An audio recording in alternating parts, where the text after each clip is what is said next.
मोड आलेल्या मटकीचा अशा प्रकारे मसाले भात तुम्ही कधी केला आहे का?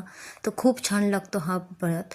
तर आता इथे कोलम राईस मी घेतलेला आहे. मटकी घ्यायची, चांगली स्वच्छ धुवून, त्यानंतर कांदा बारीक चिरून घ्यायचा आणि सोबतच कढीपत्ता पण घ्यायचा फोडणीमध्ये टाकायला. तर इथे आता डायरेक्ट कढईत आपण करणार आहोत. तर इथे जिरे मोहरीची फोडणी घालून घ्यायची, कढीपत्ता घालायचा, कांदा घालायचा, चांगला कांदा मीठ टाकून थोडंसं शिजवून घ्यायचं. त्यानंतर हळद, हिंग, लाल तिखट, थोडासा काळा मसाला ॲड करायचा आणि त्यानंतर मोड आलेली मटकी आपल्याला याच्यामध्ये मिनिटभर परतून घ्यायची.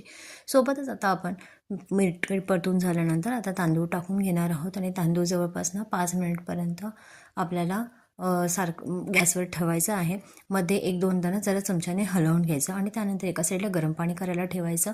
गरम पाण्याचाच वापर आपल्याला इथे भातामध्ये ॲड करायचं आहे. चवीपुरतं मीठ ॲड करायचं, थोडीशी कोथिंबीर ॲड करायचं आणि 3 शिट्ट्या घेऊन भात शिजवून घ्यायचं. तर मस्तपैकी चमचमीत असा मटकीचा भात तयार झालेला आहे. मटकीचा भात खूप सुंदर लागतो. तुम्हीसुद्धा नक्की ट्राय करून बघा आणि ही रेसिपी तुम्हाला कशी वाटली मला नक्की कमेंट करून सांगा. चॅनल आवडली असेल रेसिपी तर लाईक करा, शेअर करा, सबस्क्राईब करा चॅनलला. Thank you so much.